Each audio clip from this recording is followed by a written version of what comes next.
A couple of days ago, I rolled out of bed and my lower back just stopped me. That slow, stiff, careful roll when you're already negotiating with your body before your feet even hit the floor. I'm a fitness coach with nearly 2 decades of experience, and that was my morning. If that sounds like your morning too, keep watching because I'm going to show you exactly why that happens and 4 moves you can do right now to fix it. So the other day, I took the family out to the Peak in Hong Kong.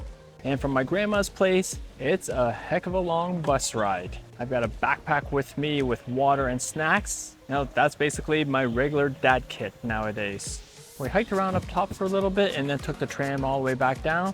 I got back, sat at the dining room table on my laptop, editing videos. No proper desk, just a plastic stool on a small dining room table. I generally miss my standing desk right now. And the next morning, that stiff roll out of bed.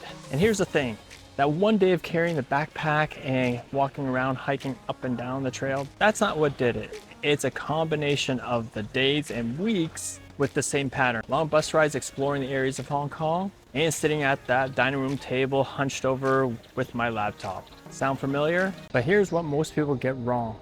They think the stiffness is coming from their back, and it's usually not. When you sit for long periods on a bus, at a desk, on a couch, the muscles of the front of your hips, the hip flexors, they shorten. They adapt to that position and they just stay there. Now here's the part that most people don't know. One of those muscles in your hip flexor, it's called the psoas. It just doesn't connect your leg to your hip. It actually attaches to your vertebrae in your lower back. So when it's tight from a full day of sitting and carrying, it's literally pulling on your spine while you sleep. That stiffness when you're rolling out of bed, that's not your back giving out on you. It's your hip pulling on your back all night long. And at the same time, your glutes, the biggest, most powerful muscle in your body, they switch off from all that sitting. They stop doing their job. So the lower back has to pick up all the slack on its own. Tight hip flexors from the front, the glutes not supporting from the back. Your lower back is stuck in the middle doing everything. And that's the real reason why you woke up stiff this morning. And here's the good news. It's not age and it's not permanent. It's a movement problem, which means movements can fix it.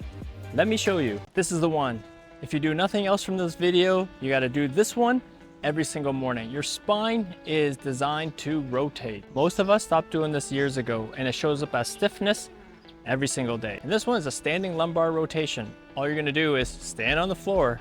Feet are about hip width apart, slight knee bend. You can have your hands crossed between your chest, right? Hands on either shoulder or hands at the hip. From here, all you're gonna do is just rotate. You're just gonna turn from left to right and then right to left. You can keep your head straight if you want, or you can turn it with you. Sometimes twisting your head from side to side can make you a little dizzy. So if that's the case, keep your head looking straight and rotate.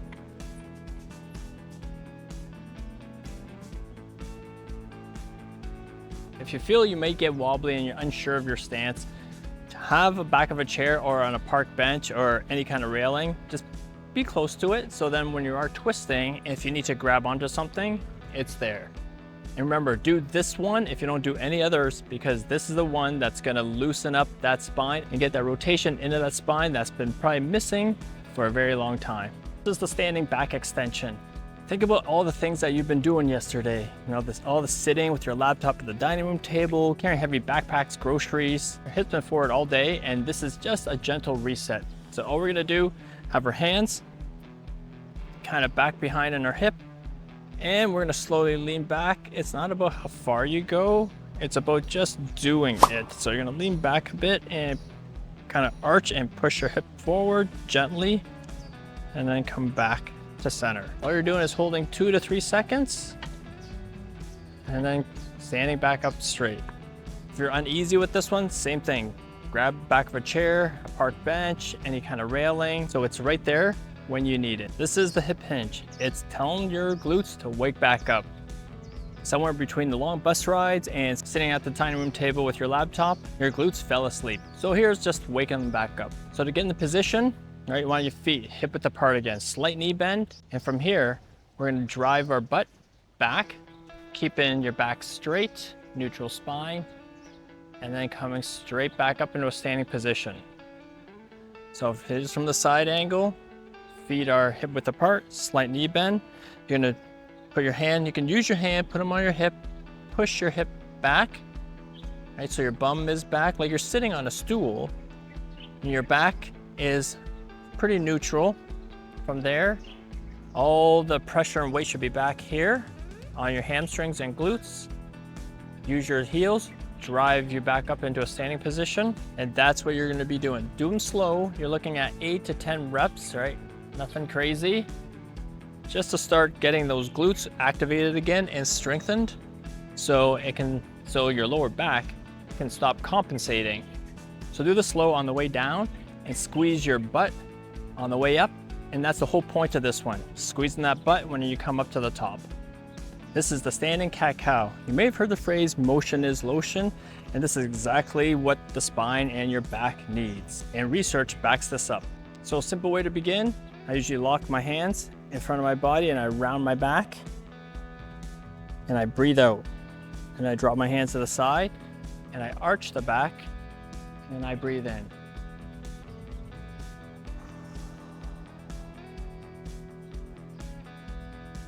Bring your shoulders back, opening up the chest, rounding the back and pushing the spine back. So here's a side angle, hands in between, round that back, breathe out, breathe in, breathe out, breathe in. Once again, you're doing these fairly slowly because you want your muscles to activate and you want your spine to flex back and forth. Do this again for 8 to 10 reps. By the time you're done this fourth one, it should feel differently from when you first started. Not because of any complicated movements, it's just because you move. If you want me to walk you through a full week of this, properly structured, day by day, I put together a free 7-day mobility challenge. 1 exercise a day, no equipment. It works wherever you are. The link is in the descriptions. Go grab it before you forget. It's free and it'll take you less than a minute to sign up. And here's a bonus one. This one actually uses a piece of equipment. It's a chin-up bar. If you happen to have a chin-up bar or you're near a playground, this is perfect. You can grab the top of a bar. You can have your feet on the ground if it makes it easier to begin with. And all you're doing is gripping the top of the bar, letting the rest of your body fall to the ground, right? So it's decompressing that spine. If you're able to, lift your feet up off the ground and just hang, right? Not only does this work on your back, but also grip strength, and it helps all the way through from shoulder to hip.